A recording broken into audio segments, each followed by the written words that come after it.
नमस्कार दोस्तों, welcome to my educable YouTube channel. मैं रजनीश। आज मैं आप लोगों से बीपीएससी के प्रीवियस ईयर हिस्ट्री के क्वेश्चन को डिस्कस करने वाला हूं। तो फर्स्ट क्वेश्चन कहता है, भारत में पशुपालन एवं कृषि के प्राचीनतम साक्ष्य कहाँ से प्राप्त हुए हैं? तो इसका आंसर होगा मेहरगढ़। लेकिन वर्तमान समय में लहुरा देव में जो साक्ष्य प्राप्त हुए हैं उससे क्या है कि यह मेहरगढ़ से पुराना है। इसीलिए अगर सबसे प्राचीनतम अगर साक्ष्य पूछे जाएंगे तो अब आंसर होगा लहुरा देव। हड़प्पा में मिट्टी के बर्तनों पर सामान्यतः किस रंग का उपयोग हुआ है?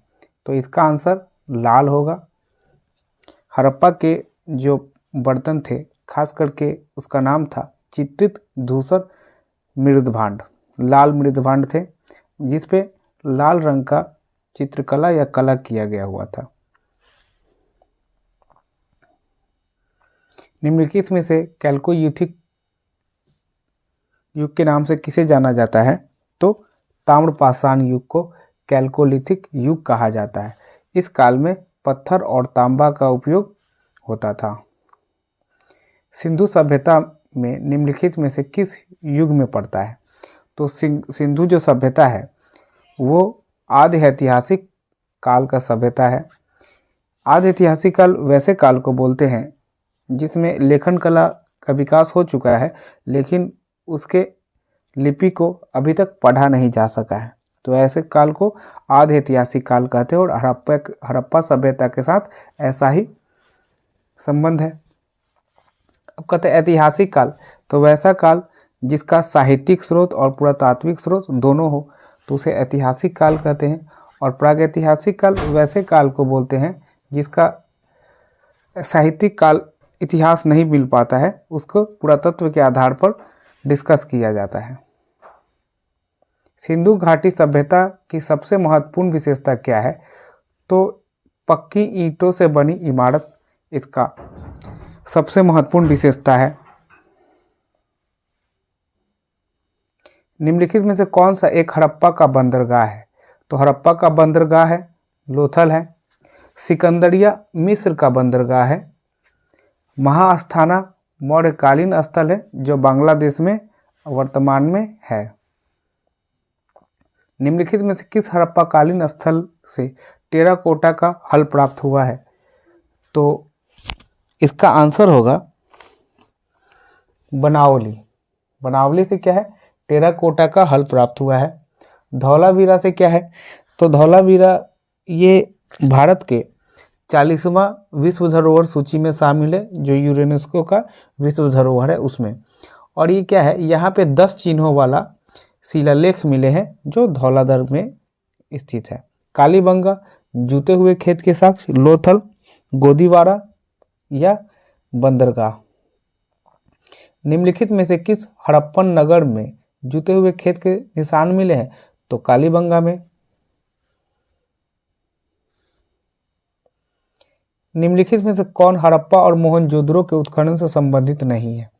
तो इसका आंसर होगा B.A. स्मिथ।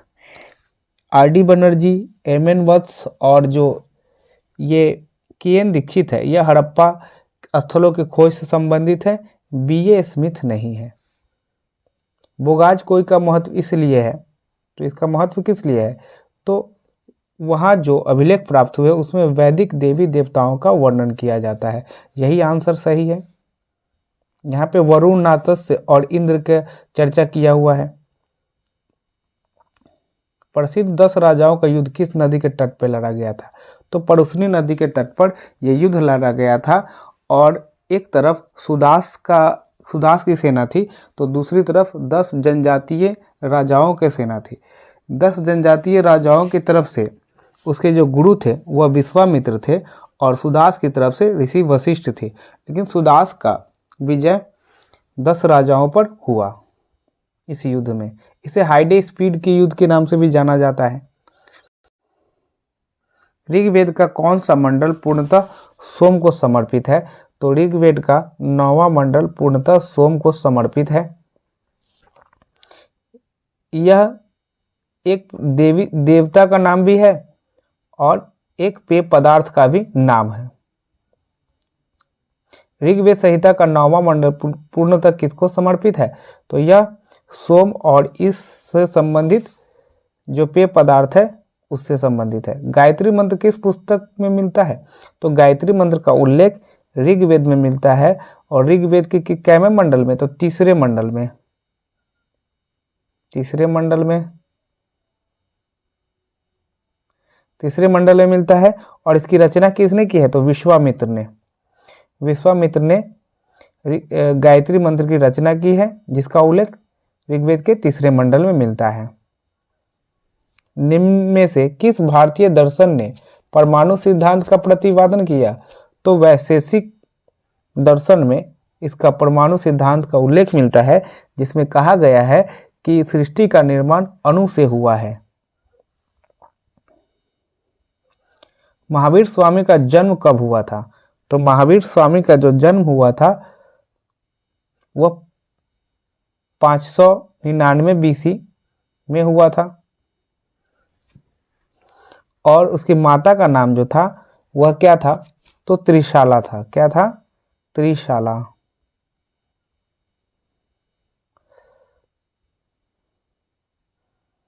तो जन्म कहाँ हुआ था? तो इनका जन्म हुआ था कुंडग्राम में। महावीर जैन की मृत्यु निम्नलिखित में से किस नगर में हुई थी? तो महावीर जी की मृत्यु जो हुई थी वह पावापुरी में हुई थी।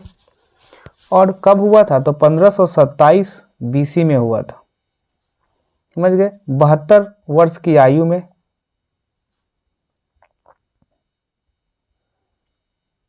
भगवान महावीर का प्रथम शिष्य कौन था? तो भगवान महावीर का प्रथम शिष्य उसका दामाद था, जिसका नाम है जमाली।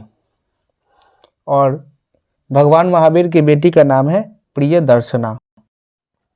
निम्नलिखित में से कौन सबसे पूर्वकालिक जैन ग्रंथ कहलाता है? सबसे पुराना जैन ग्रंथ कौन है? तो इसमें 14 पूर्व है सबसे पुराना जैन ग्रंथ। महात्मा बुद्ध ने अपना पहला धर्म चक्र प्रवर्तन किस स्थान पर दिया था?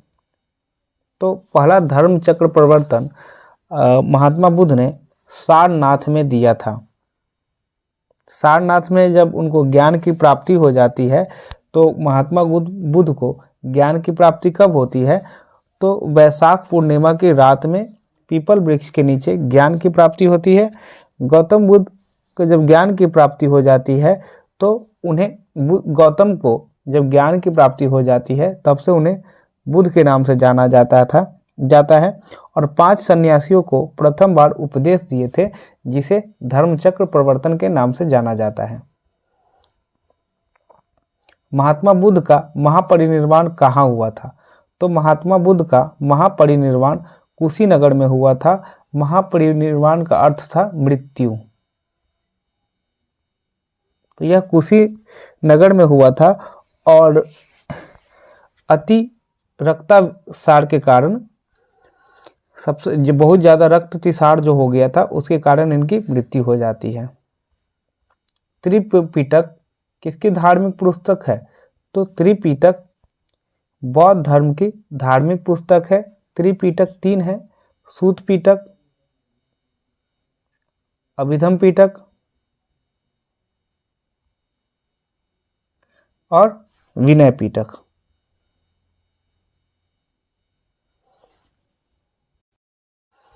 बोध गया में बोधि वृक्ष अपने किस वंश पीढ़ी का है? तो यह 5वीं पीढ़ी का है। 5वीं पीढ़ी की बोध गया में जो बोधि वृक्ष है वह है। बराबर की गुफाओं का उपयोग किसने आश्रय गृह के रूप में किया था? तो आजीविकों ने आश्रय गृह के रूप में बराबर पहाड़ियों का उपयोग किया था और ये बराबर पहाड़ी वर्तमान में जहानाबाद जिले में स्थित है।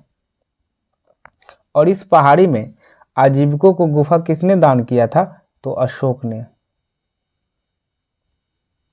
अशोक सभी धर्म को मानकर सभी धर्म को सम्मान देता था, इसीलिए उन्होंने आजीविकों को गुफा दान किया था।